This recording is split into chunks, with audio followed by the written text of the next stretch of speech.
Ողջունում եմ ձեզ սիրելի ռադիո լսողներ, եթերում ռադիո բրիֆինգի հերթական թողարկումն է, ձեզ հետ է քաղաքական վերլուծաբան քաղաքագետ Գևորգ Մելիքյանը։ Ես այսօր մեր տաղավարում ողջունում եմ Ալեն Ղևոնդյանին, ողջույն Ալեն։ Ալենը քաղաքագետ է Երևանի Պետական համալսարանի անվտանգային հետազոտությունների հայկական կենտրոնի տնօրեն։ Ալեն, նախ շնորհակալություն, որ ժամանակ գտաք եւ եկաք մասնակցելու մեր այս զրույցին։ Շնորհակալ եմ հրավերի համար։ Կարծում եմ, որ մենք այսօր ոչ թե կարծում ես վստահ եմ, որ մենք շատ հետաքրքիր զրույց ենք ունենալու, որովհետև զրույցը իհարկե նորություն չի, առաջին անգամ չի, որ անդրադառնում ենք եւ այս հաղորդման շրջանակում եւ դուք ձեր գործունեության մեջ բնականաբար Լեռնային Ղարաբաղի հիմնահարցին։ Մի հարց, որը բոլորիս հուզում է, անընդհատ մենք լսում ենք տարբեր մոտեցումներ, նաև հետևում ենք բանակցային գործընթացներին եւ բնականաբար Ալեն մեզ բոլորիս հետաքրքիր է հասկանալ թե ուր է գնում Լեռնային Ղարաբաղի խնդրի լուծումը, որտեղ է այդ լուծումը, եթե կա նման մի բան, դուք ժպտում եք, ես գիտեմ, որովհետև մենք շատ դժվար ու շատ այսպես անշնորհակալ մի հարց ենք փորձում, այսինքն անշնորհակալ չի, բայց ամեն դեպքում բարդ է։ Բայց ես սկսեմ նախ Պաղեստինից եւ հետո ուզում եմ զուգահեռներ տանել Լեռնային Ղարաբաղի հակամարտության հետ։ Ես հիշեցնեմ մեր ռադիո լսողներին, որ Պաղեստինը դարձավ մի քանի օր առաջ դարձավ դիտորդ պետության կարգավիճակ ունեցող մի միավոր, մինչդեռ նախկինում ինքը ուներ միայն դիտորդի կարգավիճակ առանց շեշտելու պետություն բառը եւ այս կարգավիճակը ունենալով նա հավասարվեց Վատիկանին, միակ պետությունը, այսպես ասած, միավորը, որ ՄԱԿ-ում ունի նման եւս կարգավիճակ, դա Վատիկանն է։ Բայց բնականաբար Պաղեստինը չճանաչվեց որպես պետություն եւ այստեղ մենք ունենք հետաքրքիր դիլեմա։ Նույնը մենք տեսնում ենք Լեռնային Ղարաբաղի առումով։ Այսինքն ՄԱԿ-ի հարթության վրա բնականաբար չենք տեսնում Լեռնային Ղարաբաղին եւ այստեղ հարց է, միգուցե ժամանակն է սկսել նման գործընթաց, բայց մյուս կողմից տեսնում ենք, որ Լեռնային Ղարաբաղը մի շարք երկրներում ունի ներկայացություններ, այդում Եվրոպայում, Միացյալ Նահանգներում, Ռուսաստանում, Ավստրալիայում, այսինքն ունի որոշակի ճանաչում, դե ֆակտո ամեն դեպքում ճանաչում, բայց դե յուրե դեռևս Լեռնային Ղարաբաղի կարգավիճակի հարցը վճռված չի։ Ալեն, սկսենք հասկանալ նախ արդյոք Պաղեստին եւ Լեռնային Ղարաբաղ կարող ենք զուգահեռներ անցկացնել։ Շնորհակալ եմ նախ հրավերի համար, խնդիրը շատ կարևոր է, Լեռնային Ղարաբաղը մեր ազգային շահերի կարևորագույն բաղկացուցիչն է կազմում, շատ լուրջ հարցադրում արեցիք, որտեղ է լուծման ճանապարհը, դարիներ շարունակ համանախագահները եւ մեր նախագահը, ինչպես նաև Ադրբեջանի համապատասխան գործիչը Իդեմես Իլհամ Ալիևի փորձում են բանալին գտնել, բայց բանալին դեռ առջևում է։ Այսօր վիճակը շատ ավելի ծանր է ընդհանուր բանակցային ֆորմատի տեսանկյունից, քանի որ ըստ էության փակուղի է մտել Սաֆարովի հետ կապված քայլերից հետո ադրբեջանական կողմի, դա ես հայտնագործություն չեմ անում, դա հայտնի փաստ է, իսկ ինչ վերաբերում է Պաղեստին Լեռնային Ղարաբաղ հարաբերություններին, ուրեմն Պաղեստին պետության ձևավորման կամ այն կառավարական քաղաքական կազմավորման ադմինիստրացիայի ձևավորման տրամաբանությունը որակապես տարբերվում է Լեռնային Ղարաբաղից։ Այսինքն պետության ձևավորման հիմքը, սկզբունքը այլ է։ Ինչպես գիտենք, 40-ականների վերջին ձևավորվեց այս Պաղեստին կոչվող տարածքում Իսրայել երկիրը նոյեմբերի 27-ի որոշմամբ ՄԱԿ-ի։ Ըստ որոշման այնտեղ պետք է լիներ տարածքային համապատասխանելիության խնդիր, այսինքն Պաղեստինի հողերը բաժանվելու էին Իսրայել եւ Պաղեստին հետագայում ձևավորվող Պաղեստին երկրի միջև 44% հարաբերակցությամբ, որը տրվելու էր Իսրայելին։ Այսօր Իսրայելի դիրապետման տակ մոտավորապես 76% է կազմում։ Եվ դեռ կարծեք թե աճում է։ Այո, Իսրայելը պարբերաբար ակտիվ գործունեություն է իրականացնում պետության սահմանների ընդլայնման հետ կապված։ Ըստ էության Պաղեստինյան ադմինիստրացիան տեղավորվում է Գազայի սեկտորում եւ Հորդանանի արևմտյան ափին։ Վերջին իրադարձությունները, որ ըստ էության տարածաշրջանային մեծ պատերազմի առիթ կարող էին հանդիսանալ, կարծես թե ինչ որ չափով համենայն դեպս կարողացան զսպել մեծ գերտերություններ, ինչպես նաև ռեգիոնալ երկրները, նաև Եգիպտոսի մասնակցությամբ։ Պաղեստինի տարածքը բացի քաղաքական նշանակությունից, ինչպես նաև Իսրայելի տարածքը բացի քաղաքական նշանակությունից ունի քաղաքակրթական աշխարհ ընկալման նշանակություն։ Երուսաղեմ քաղաքը հայերի, հրեաների, հույների, ռուսների պաղեստինցիների համար սուրբ քաղաք է։ Այդ խնդիրը ֆունդամենտալ է երկու երկրների գոյության եւ ապագայի տեսանկյունից։ Ինչ որ տեղի ունեցավ նոյեմբերի 29-ին ՄԱԿ-ում, դա փոքրիկ քայլ էր ուղղված Պաղեստին երկրի սիմվոլիկ անկախության ընդունման տեսանկյունից։ Այսօր ըստ էության Պաղեստինի ադմինիստրացիայի կառավարումը իրականացնում է իսրայելական օղակների միջոցով, այսինքն ֆինանսները, օրինակ, ֆինանսների փոխադրումը տեղի ունի իսրայելական բանկերի միջոցով, այսինքն դրանք հավելյալ լծակներ են այդ երկու սեգմենտների միջև հարաբերությունների կարգավորման տեսանկյունից։ ՄԱԿ-ում 198 երկրներից 147-ը կողմ քվեարկեց Պաղեստինի կարգավիճակի փոփոխմանը։ Դեմ քվեարկեցին 9, այդ թվում նաև Միացյալ Նահանգները եւ Կանադան, այո, այսինքն արևմտյան բնականաբար Իսրայելը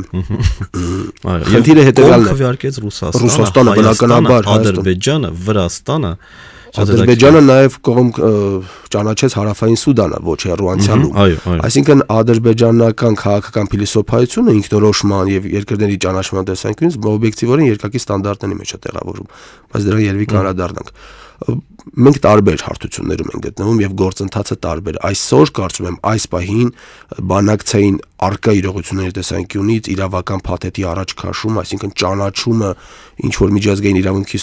սուբյեկտի կողմից եւ հատկապես Հայաստանի կողմից ժամանակավրեպ է, քանի որ նախագահը իր ռազմավարության մեջ, երբ որ ներկայացրեց Լեռնային Ղարաբաղի հետ հարաբերությունները, անգամ արտակարգ իրավիճակում հարաբերությունների կազմակերպման տրամաբանությունը նշեց, որ կճանաչվի այն դեպքում, իսկ դա մեր կողմից այսօր զիջում է թե միջնորդ կողմին, թե Ադրբեջանին, եթե հանկարծ Ադրբեջանը փորձի ռազմական գործողություններ ծավալել։ Դա որոշակի հաջորդականություն է, իրավակարգ, որից հետո Հայաստանի եւ Լեռնային Ղարաբաղի Հանրապետության մեջ կձևավորվեն հարաբերություններ, տեղի կունենա միջազգային իրավունքի տեսանկյունից ճանաչում որպես սուբյեկտի։ Իդեպ վերջերս Ավստրալիայի հարավային Ուելսի քայլը դա արդեն փոքրիկ, շատ կարևոր, ինչպես սիմվոլիկ, նաև իրավական տեսանկյունից անհրաժեշտ եւ տեղին գործողություն էր, որը բխում եմ թե մեր թե Լեռնային Ղարաբաղի շահերից։ Ալան, ես այստեղ պիտի մի փոքր ուղակի այսպես դիտարկում անեմ,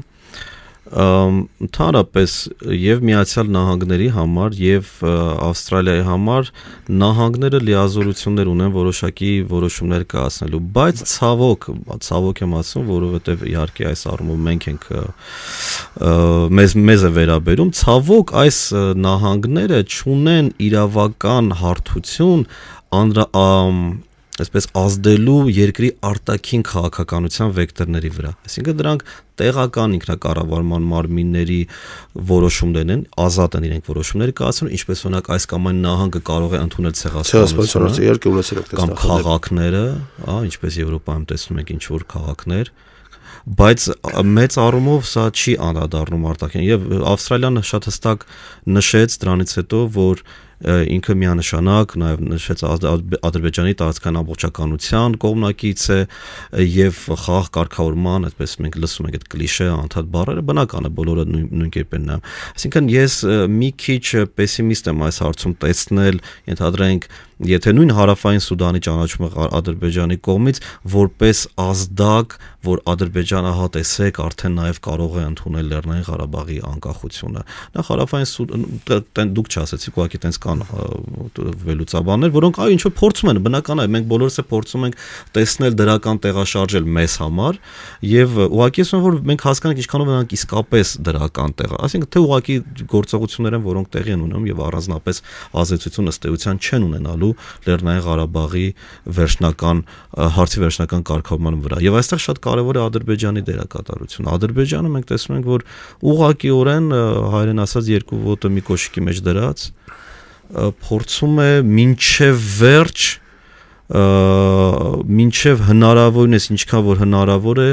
Լեռնային Ղարաբաղը ամեն քայլ անել Լեռնային Ղարաբաղը վերադարձնելու։ Ինչքան դա ֆանտաստիկա է բնականաբար է, որ բնականաբար Ադրբեջանը չպետք է իր դիրքերից հետ կանի, իր ազգային շահերի ընդհանրում է, որ Ղարաբաղը կամ հիպոթետիկ առվում մի օր կտեսնի իր տարածքային ամբողջականությունը, բայց քաղաքական իրականությունը, ռազմաքաղաքական իրականությունը այլ բան է։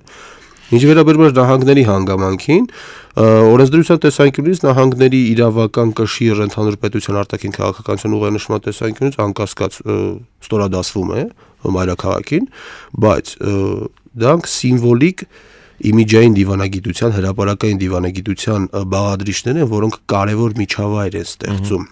Այսինքն ընդունելիության մոդել են ստեղծում Լեռնային Ղարաբաղի որպես պոտենցիալ պետության հեռանկարի առումով։ Երբ որ մենք խոսում ենք Հարավային Սուդանի եւ Ադրբեջանի հարաբերությունների մասին, այսինքն Ադրբեջանը ճանաչեց Հարավային Սուդանը որպես միջազգային իրավունքի մաս, այստեղ հստակ ֆիքսվում է մի հանգամանք, որ Ադրբեջանը իր մոտեցումներում շարժվում է երկակի ստանդարտների տեսանկյունից, որովհետև տեղայնացնելով Լեռնային Ղարաբաղի մոդելը եւ Հարավային Սուդանի մոդելը, որտեղ երկու պարագայում ըստ էության ազգաբնակչության ցեղասպանության եւ անվտանգության խնդրի հիմքով է ինքնորոշման իրավունքը տեղայնացվել, դա բացարձակ է, այսինքն Ադրբեջանը որևէ փաստարկ չի կարող բերել հակ ընդդեմ, այլ հարց է Լեռնային Ղարաբաղի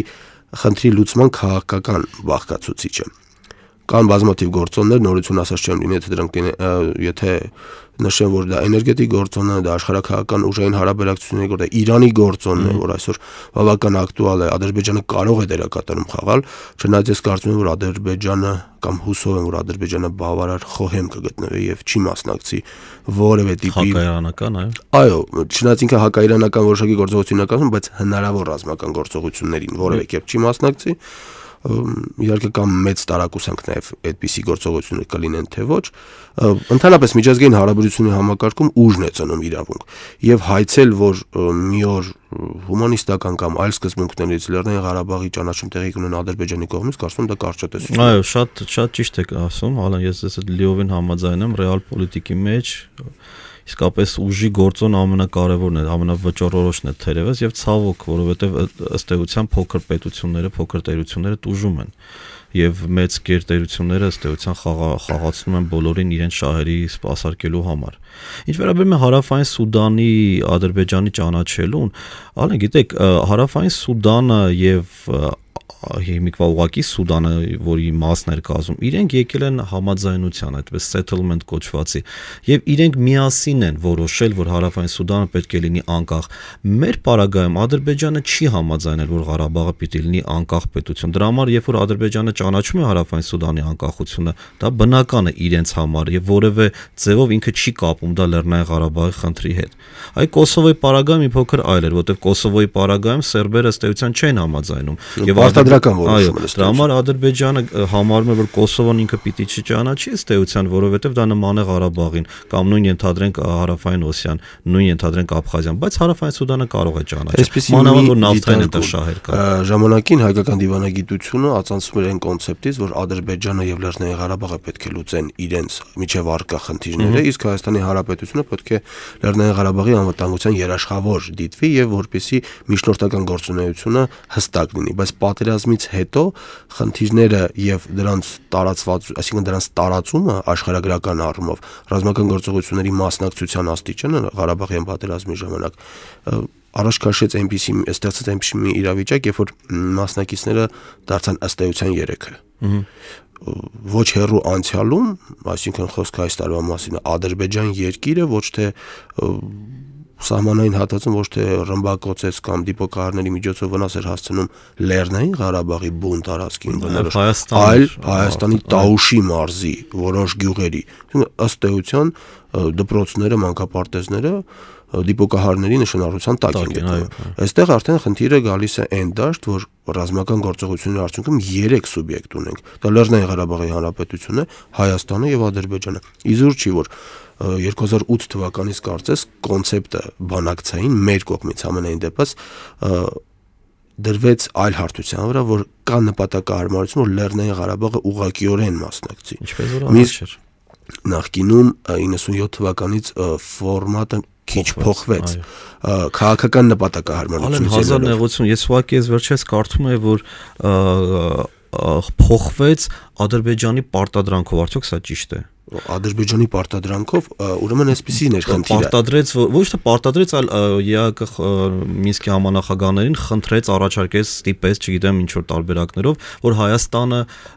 ներկայացնի նաև Ղարաբաղը։ Ուրեմն այսպեսին էր իրավիճակը, երբ որ Հայաստանում տեղի ունեցան որոշակի քաղաքական զարգացումներ, հետագայում 97 թվականին Ռոբերտ Քոչարյանը Լեռնային Ղարաբաղի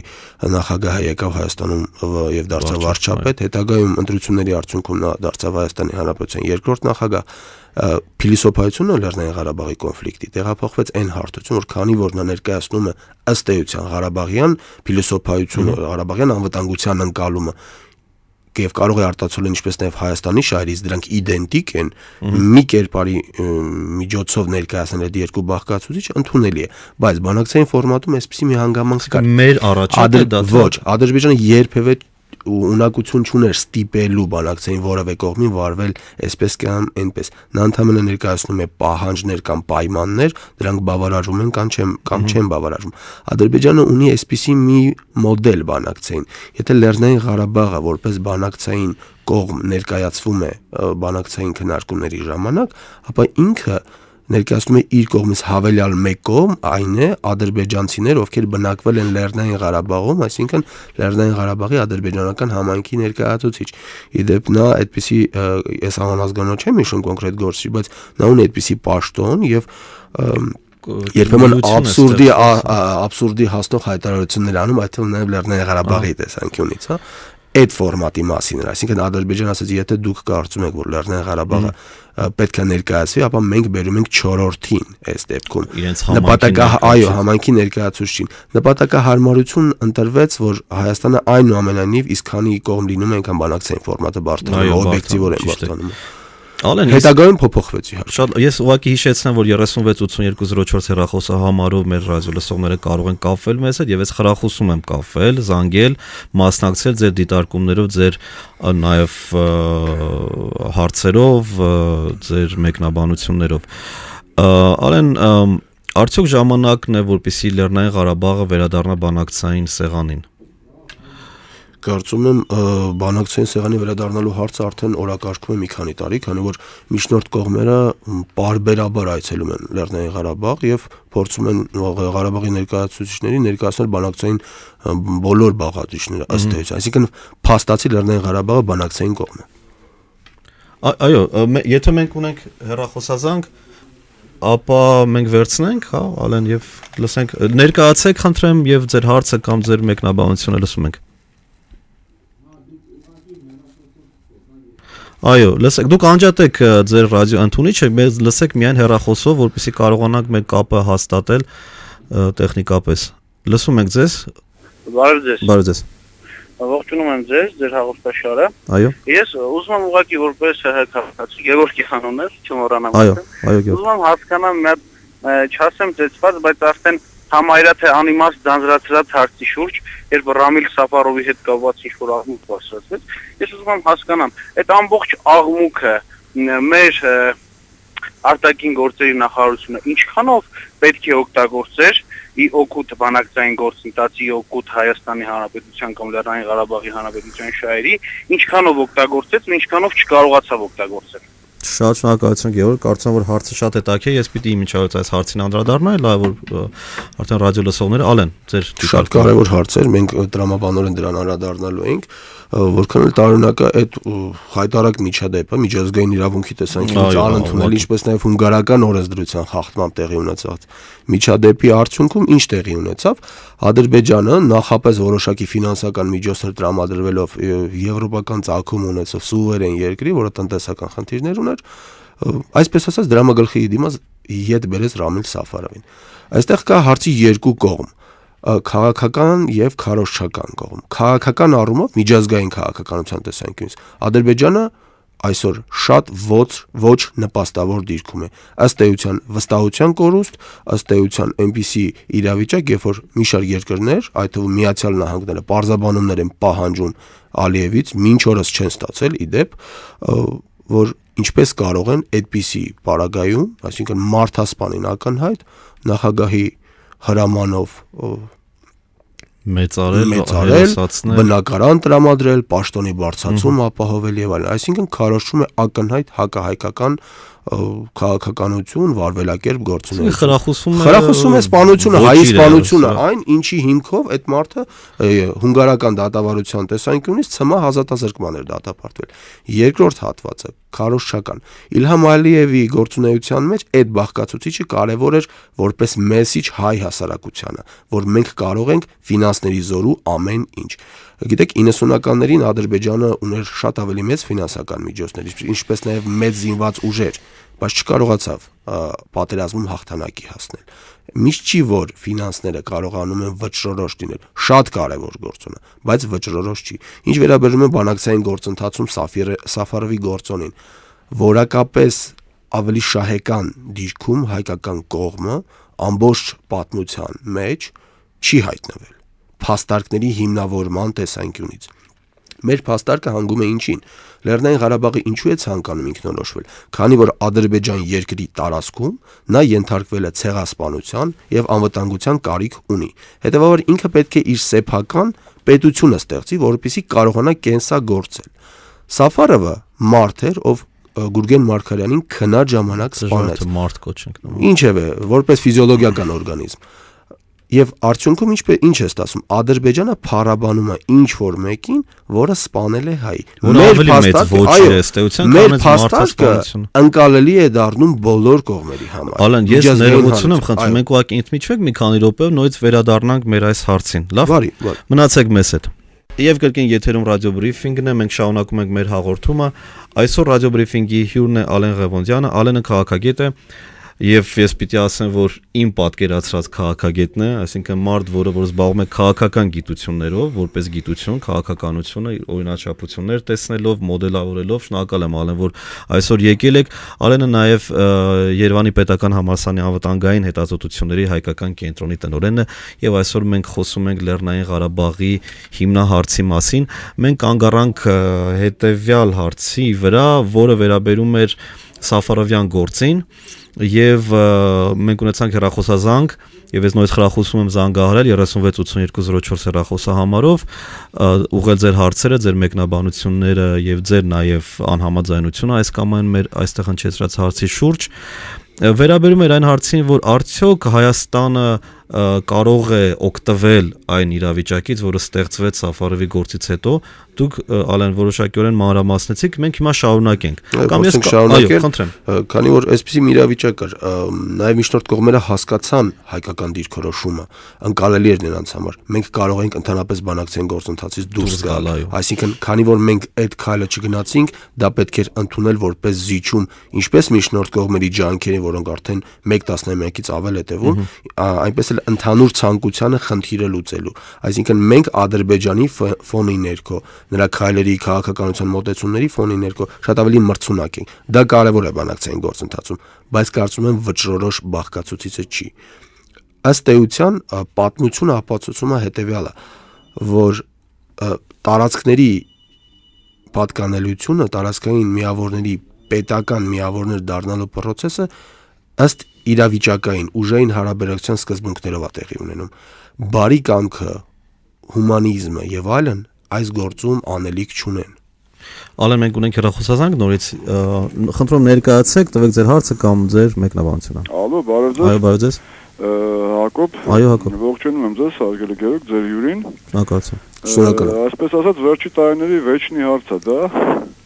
վերջի 20-ամյակի պատերազմը վերջանալուց հետո Ղարաբաղի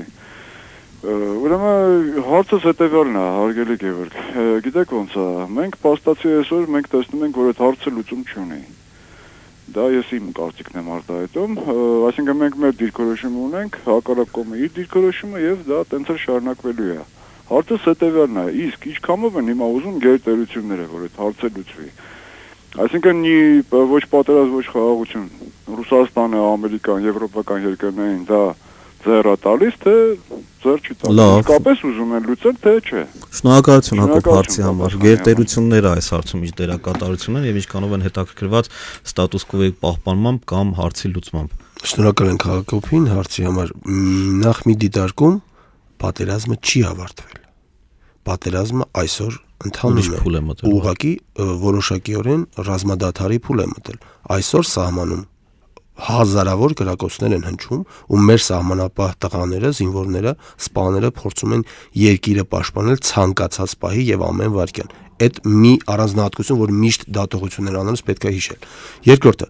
գերտերությունները միշտ եւ անընդհատ ունեն երբեմն նաև փոփոխվող շահեր ցանկացած իրավիճակում։ Ուրեմն Միացյալ Նահանգները իր հզորության զորու աշխարհի ցանկացած ռեգիոնում գերտերություն է հանդիսանում։ Ռուսաստանը մեր ռեգիոնում ինքը տարածաշրջանային երկիր է հանդիսանում տերության կարգավիճակով, սակայն գործընթացի վրա ամենամեծ ազդեցությունը այնուամենայնիվ ունի Ռուսաստանը։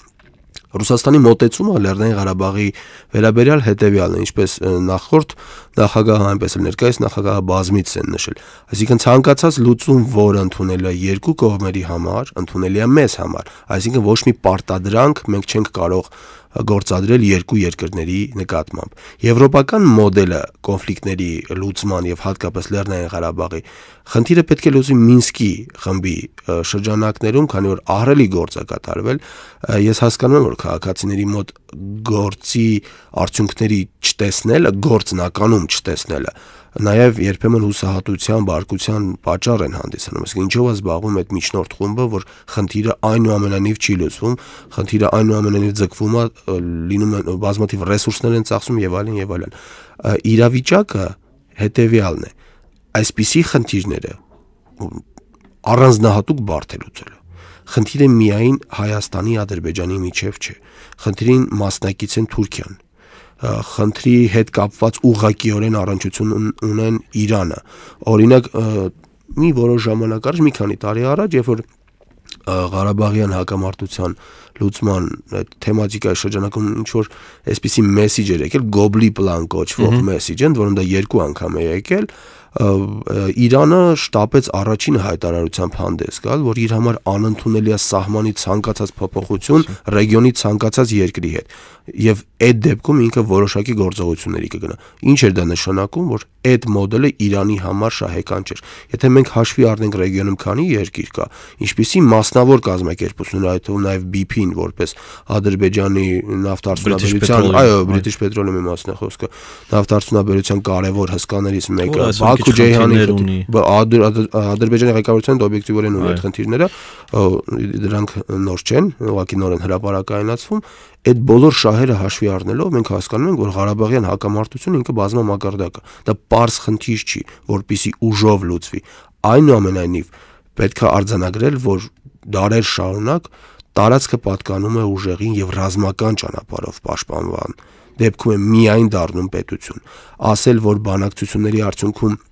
թուղթը եւ որով է պայմանագիր մեզ կարող են անվտանգության երաշխիքներ տալ, այդպես չի։ Այդպես հասկանում են նաև երկրի ղեկավարությունը, հասկանում են բոլորը։ Դրա համար խնդրում տարակարծություններն ու տարընթերցումները բազմաթիվ են։ Այստեղ կարևոր է նաև Ադրբեջանում վիճակը։ Իլհամ Ալիևը այդքան էլ ամուր չի կանած իր կարգավիճակի զորու եւ ունի բազմաթիվ մրցակիցներ։ Ադրբեջանական հասարակության առանձնահատկությունները դա կլանային, օլիգարխիկ դրսևորումներ են, որոնք շատ սուր են։ Իշխանության համար պայքարը Իլհամ Ալիևի համար կարող է պատճառ դառնալ, որպեսզի նա ռազմական գործողություններ սկսի միայն նրա համար, որ կարողանա պահել իր նախագահի աթոռը։ Դա կլինի վատագույն սցենարը Ադրբեջանի համար, որովհետև դրանից հետո անհետադարձ քայլ կարվի Ղարաբաղյան կարգավորման հարցում, այսինքն Հայաստանը կճանաչի Լեռնային Ղարաբաղը ու կսկսեն ռազմական որոշակի գործողություններ։ Արեն, նույնիսկ եթե լինի պատերազմ, դրանով էլի Լեռնային Ղարաբաղի հարցը չի լուծվի։ Անկասկած չի լուծվի։ Մենք իմ պատկերացում Լեռնային Ղարաբաղի հարցի լուծում ասածը վերաբերում է Լեռնային Ղարաբաղի կարգավիճակին, մի կարգավիճակ, ստատուս, որը կբավարարեր եւ հայկական կողմին, եւ Լեռնային Ղարաբաղին, եւ Ադրբեջանին, այսինքն որ այլևս որևէ մեկը մյուսի հանդեպ որևէ հավակնություններ չեն ունենա հավակնություններ այլևս։ Գեորգի, ես հասկանում եմ դրամաբանությունը, բայց դուք հանգեցնում եք խաղզրոյական արդյունքով, այսինքն այսօր ռեգիոնում կա խաղզրոյական արդյունքով, այսինքն մեկի շահը ի հաշիվ մյուսի։ Կոնցեպցիան անվտանգության ռեգիոնում չի տեղավորվում համագործակցային ֆորմատում։ Այ ամենամեծ խնդիրը դրանն է։ Բայց տեսնում ենք, որ եվրոպացիները եւ դուք շատ ճիշտ նշեցիք, իրենց համար իրենց տեսլականը հենց դա է, որ բոլոր կողմերը շահեն։ Ռեգիոնալիզացիան է, բայց այդ պարագայում տնտեսական լինի ինտեգրացիա, լինեն ինֆրաստրուկտուրաներ ենթակառուցվածքներ, որը կբացառի պատերազմը եւ պատերազմը կդառնա ավելի թանկ։ պատերազմանել ավելի թանկ կլինի, քան խաղաղություն ունենալը, եւ դրա համար նորից էլի ես փորձում հասկանալ օրինակ վերջերս հնչեց մի կարծիք մի ամերիկացի փորձագետի կողմից, որ մադրիդյան սկզբունքները մեռած են այլևս եւ նոր սկզբունքներ են պետք արդյոք համաձայնեք եւ խոսքը հենց վերաբերում էր սկսեց հենց կարգավիճակի հարցից, որտեղ որ մենք գիտենք մադրիդյան սկզբունքներով կարգավիճակը ժամանակավոր այդպես մի կարգավիճակ է շնորհվում Լեռնային Ղարաբաղին, որից հետո ընթացքում ինչ որ մի հարակվեի միջոցով տեղի որը բնականաբար շատ ավելի անորոշ է դարձնում, որովհետեւ ինչ եք մտածում մադրիդյան սկզբունքների թարմացման կարիք ունեն։ Հասկանանք մադրիդյան սկզբունքները դրանք ինչ են, դրանք հայտնագործություն չեն, դրանք բոլոր նախորդ փուլային փաթեթային ընդհանուր պետություն այդ բոլոր առաջարկների հնարավոր մտքերի ինչ որ զտված,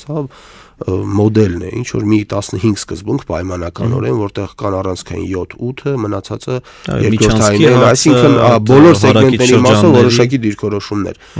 Բնականաբար մադրիդյան սկզբունքները ասել մեռած չեն կարող լինել։ 3 գերտերություն այդ հարցի շուրջ բավական երկար ժամանակ եւ մեկ հեղինակավոր կազմակերպություն հեղինակավոր մասով այն մասով որ նա ստանձնել է Լեռնային Ղարաբաղի հակամարտության լուծման այդ բանալին տևական ժամանակ աշխատել են։ Չեն կարող նոր հայտնագործություններ լինեն կառավար այնպիսի մոդելների առումով, որ իրավիճակը կառավարելի դառնա կամ խնդիրները լուծվեն։ Ուղղակի ես չեմ պատկերացնում, միգուցե կան այդպիսի մոդելների, որոնցից ես տեղյակ չեմ, բայց ճշմարտությունը շատ պարզ է։ Պետք է գոյատևեն իրար հետ սահմանակից երկու ժողովուրդներ պետական մեկ կամ մի քանի միավորների տեսքով։ Նրանք պետք է հարաբերվեն, տնտեսվարում պետք է իրականացնեն, արտաքին կապեր զարգացնեն։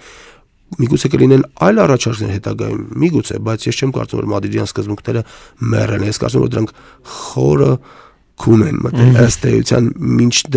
մինչև բանակցային ֆորմատում վստահությունը վերականգնվի, որտեղ այսօր առաջին խնդիրը վստահության վերականգնումն է ոչ միայն Հայաստանի եւ Ադրբեջանի, այլ նաեւ միջնորդների Ադրբեջանի նկատմամբ հաշվի առնելով Սաֆարովի դեպքը 368204 եղեք ակտիվ եւ զանգահարեք, քանի դեռ մեր եթերաժամանակը չի սպառվել, Ալենը ամեն օր մեզ հետ հյուր չի լինում եւ մենք կուզենք լսել Ալենի մեկնաբանությունները նաեւ այլ հարցերի շուրջ։ Ալեն, իսկ ձեր կարծիքով Լեռնային Ղարաբաղի խնդիրը պետք է ավելի շատ լուծումը ավելի շատ պետք է տեսնել երկու երկրների ուղիղ բանակցությունների միջև, այսինքն հայերը եւ ադրբեջանցիները պիտի իրար հետ նստեն եւ հասկանան ինչ են անում, թե ամեն դեպքում գերտերությունների առաջարկած տարբերակները պիտի լինեն վերջնական, թե երկուսն էլ։ Ես ուղղակի միշտ ուզում եմ հասկանալ այդ այսինքն ժողովուրդները պիտի սկզբում իրար թե էլիտան քաղաքական պիտի ժողովրդական դիվանագիտություն թե պետական որն է ավելի կարևոր լիներ եւ հատկապես գերտերությունների մասնակցությունը բավական տևական ժամանակ երբ որ խնդիրը չկարողացան լուծել կապված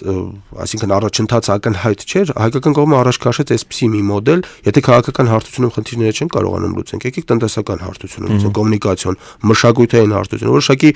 հաջող եւ անհաջող դեպքեր տեղի ունեցան դուք բոլորը տեղյակ եք Ադրբեջանական կողմը շատ քարացած է այդ հարցում ըստ էության իրենց մոտ էմոցիոնալ է մոտեցումը եւ հասարակությանը այդպես են դաստիարակում է կարծում հասկանալի ես հասկանում եմ որ Իլհամ Ալիևը փորձում է Ադրբեջան երկրի եւ հասարակության բոլոր դժբախտությունները կապել Լեռնային Ղարաբաղի հետ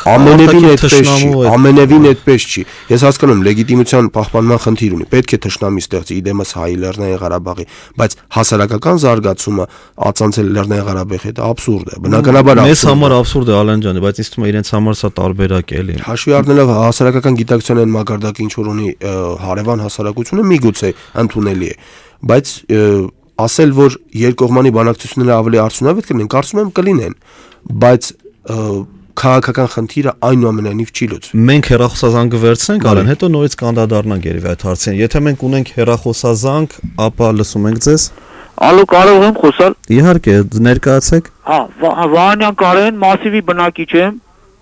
այո ուրեմն ասեմ ձեզ ես գտնում եմ որ մենք մեր հույսը պիտի մեր վրա մեր ուժի վրա դնենք իսկ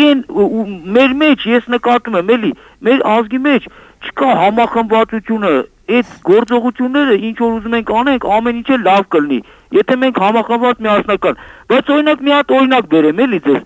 օրինակ էս Ավանի ու այդ Գյումրիի ընտրությունները, չէ, պատգամավորական։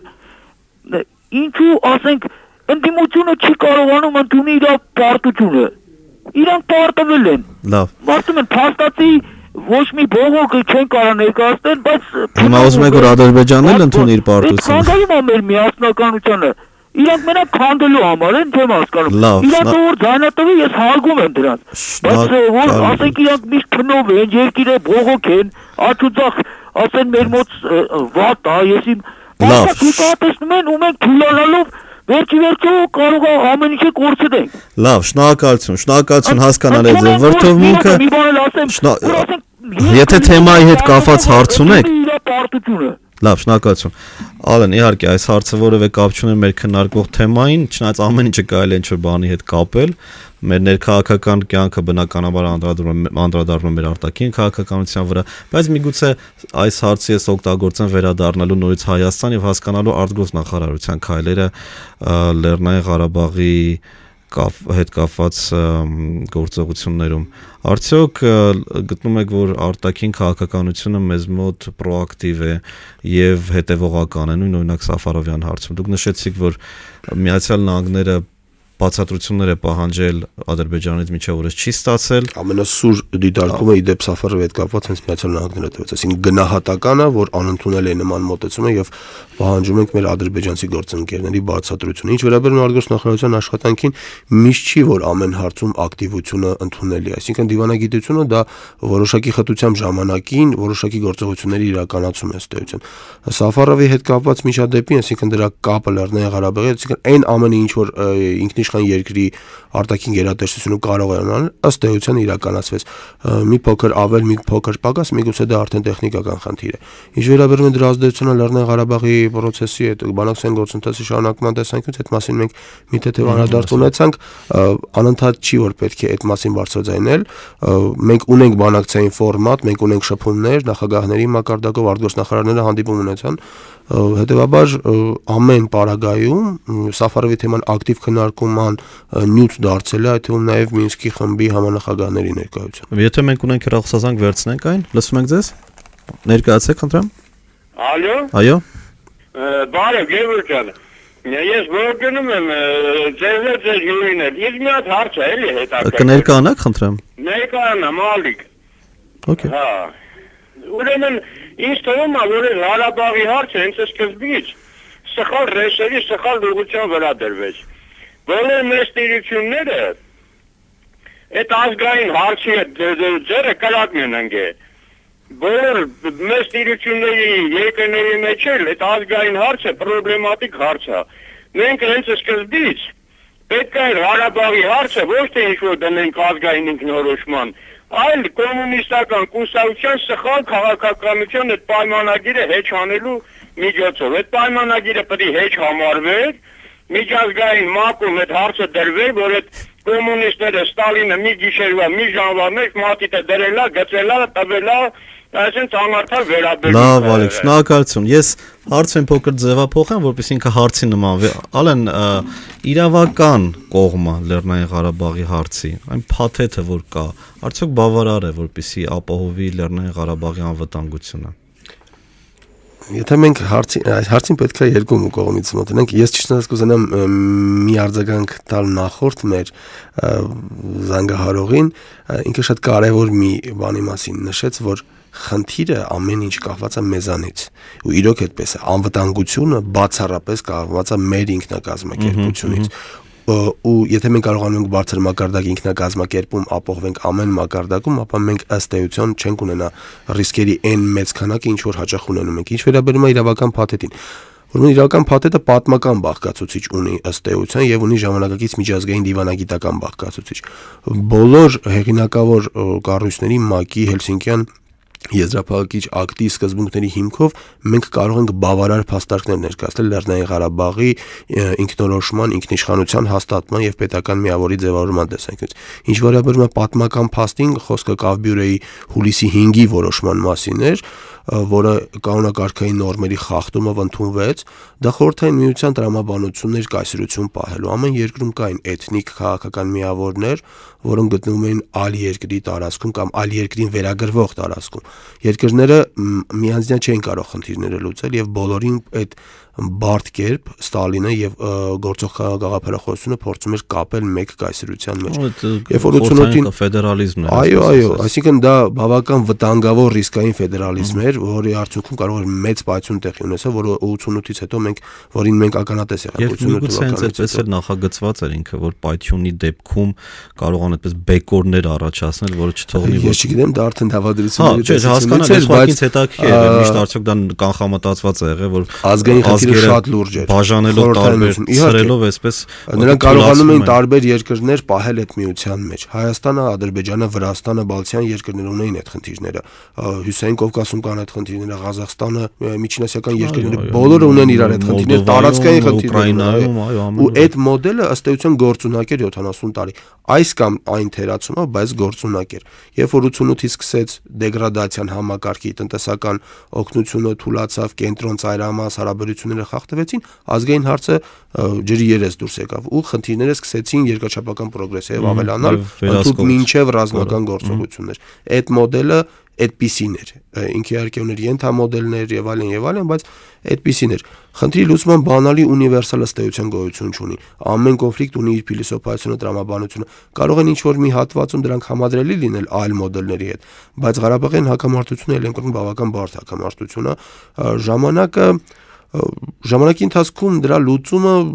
միգուցե նոր խնդիրների առաջ կկանեցնի, բայց այն, որ երկրները ու հատկապես Հայաստանը կամք ունի խնդրի լուծման հարցում, այդ մասին արձանագրում են ինչպես միջնորդ կողմերը, այնպես էլ ողջ միջազգային հանրությունը։ Եվ մի կարևոր արձագանք, դիվանագիտությունը դա նուրբ քայլերի հաջորդականությունը։ Եթե մենք ուշադիր լինենք դիվանագիտության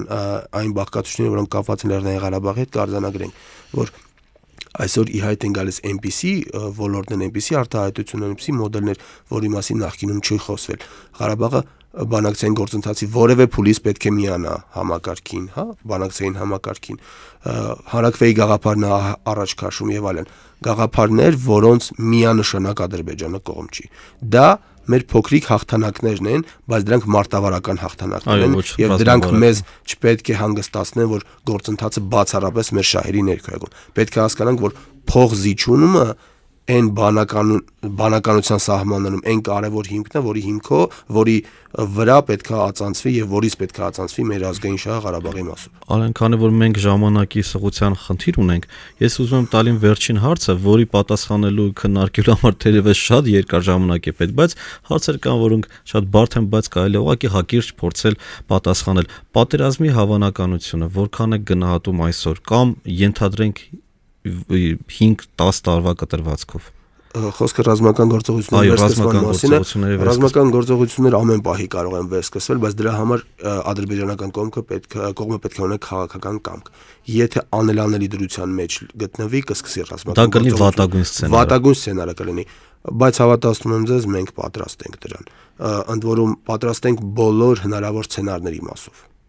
Այսինքն կան որոշակի հետազոտություններ, գործնական քայլեր, զորքերի եւ զինատեսակների դրանց քանակի, որակի եւ այլնի հետ կապված համադրելիության ինչ-որ մոդելներ, որոնց մենք մեծ հաշվով պատրաստ ենք։ Իհարկե մենք մեր, ինչպես որ ամերիկացիները սիրում են ասել, մենք մեր մկանները պիտի ցույց տանք, բայց ցանկալի է, որ մենք չհասցնենք գործը դրան, այլ խաղաղ ճանապարհով կարողանանք մեր պետության ապագան կերտել եւ ընդհանրապես ուղղակի զերծ մնալ բոլոր տեսակի այդ ռազմական գործողություններից, որ իհարկե որոշապը մեզանից այդքան է կախված չի, այսինքն գործողությունները կարող են անք հրահրել։ Ալեն, շատ շնորհակալ եմ այս հետաքրքրության համար։ Ես հիշեցնեմ, որ այսօր իմ հյուրն էր քաղաքագետ Երևանի Պետական համալսարանի անվտանգային հետազոտությունների հայկական կենտրոնի տնօրեն Ալեն Ղևոնդյանը։ Շնորհակալություն նորից, Ալեն։ Շնորհակալ եմ ձեզ։ Եվ մնացեք Արմ ռադիոյի եթերում առայժմ։